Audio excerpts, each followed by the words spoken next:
Selamat pagi semua. Hari ini kita akan melihat tajuk kata nama am dan kata nama khas secara serentak. Jika sebelum ini cikgu beri anda secara berasingan bermula dengan kata nama am, kemudian pada hari Rabu cikgu beri anda kata nama khas. Tapi pada hari ini kita akan melihat kedua-duanya secara serentak untuk memahami apakah perbandingan dan perbezaan di antara kata nama am dan kata nama khas. Okey. Kata nama am merupakan perkataan yang digunakan untuk memberi gelaran ataupun menamakan manusia, haiwan, tempat dan benda secara umum. Dan ia ditulis bermula dengan huruf kecil. Manakala kata nama khas digunakan untuk merujuk kepada manusia, haiwan, tempat dan benda secara khusus. Huruf pertama untuk menulis kata nama khas mestilah menggunakan huruf besar. Okey, sekarang kita tengok kumpulan pertama iaitu manusia.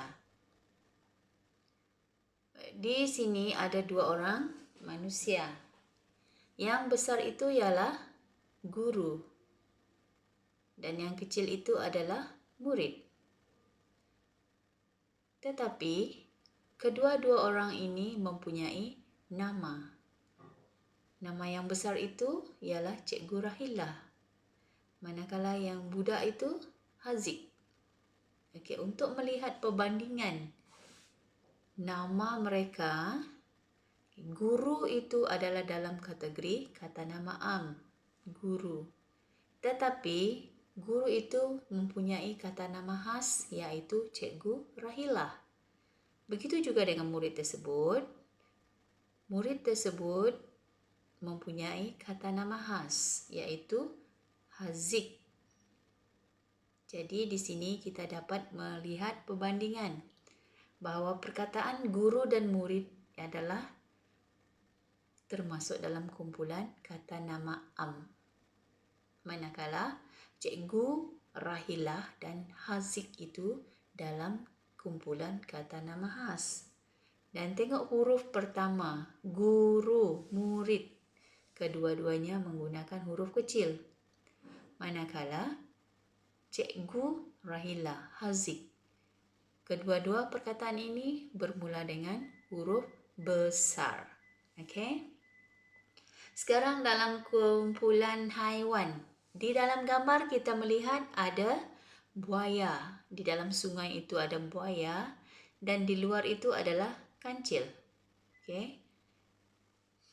Baik. Buaya dan kancil biasanya dalam cerita kita dengar nama mereka ialah sang bedal. Itu bagi buaya. Kata nama khas bagi buaya. Manakala kancil, sang kancil. Ada sang di depan dia. Kalau kucing, biasanya si tompok. Okey. Si tompok ataupun si comel, si oren, si comot. Banyaklah nama untuk kucing.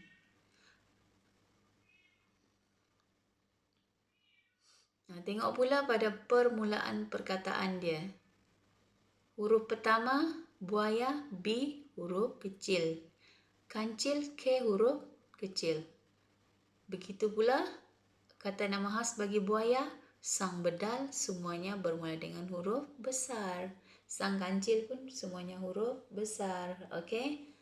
Kalau kamu nak tahu, biasanya dalam cerita, buku cerita, ada kita tengok sang bedal atau sang kancil ini ditulis bermula dengan huruf besar.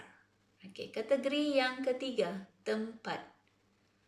Tengok pada gambar. Gambar itu ada bangunan dan ada gambar jalan. Kata nama am, bangunan dan jalan itu termasuk di bawah kata nama am. Okey. Tetapi bangunan itu ada namanya tersendiri iaitu Komtar. Kalau di Bintulu ada bangunan yang anda tahu? Ada kan? Okey, contohnya Yang paling dekat dengan kita iaitu Paragon. Okey. Bangunan yang kita tahu di Bintulu, Paragon. Selain itu, City Mall. Lagi, The Spring. Okey, itu kata nama khas bagi bangunan yang paling glamour di Bintulu. Okey, kita tengok pada jalan pula. Jalan raya dia banyak sebab dia umum, jalan. Semua yang kita lalui menggunakan kereta itu dipanggil jalan. Tetapi di setiap jalan itu ada nama. Ya. Kalau di dalam gambar, nama jalan itu ialah Jalan Datuk Keramat. Kalau di Bintulu, cikgu limpas Jalan Sibiu setiap hari. Ada juga yang limpas Jalan Kemena, Jalan Tun Husin On, Jalan apa lagi? Jalan Johari Sunam. Okey, banyaklah nama jalan yang kita tengok dekat Bintulu. Okey, itu perbezaan dia. Sekarang tengok pula pada kumpulan benda. Benda. Okey. Di sana ada seorang lelaki sedang menunggang motosikal. Jadi kata nama am bagi benda yang ditunggang itu ialah motosikal.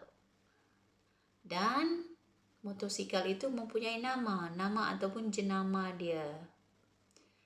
Dan di sini dia letak jenama ataupun kata nama khas bagi motosikal itu ialah Kris. Selain daripada motor Kris, selalu kita dengar Honda, Yamaha dan paling glamour Waisuku. Okey, orang lelaki yang menunggang motosikal itu ada memakai kasut. Okay, kalau kita sebut kasut, banyaklah jenis kasut. Tetapi setiap kasut biasanya ada jenama dia. Okay. Baik. Apa jenama kasut yang anda tahu? Mungkin Adidas, Puma. Dan selalu kita tengok, kasut yang mahal, kasut sekolah, Bata. Mungkin ada yang pernah membeli kasut sekolah jenama Bata. Okey, itu adalah perbandingan di antara kata nama am dan kata nama khas. Okey, itu saja. Terima kasih.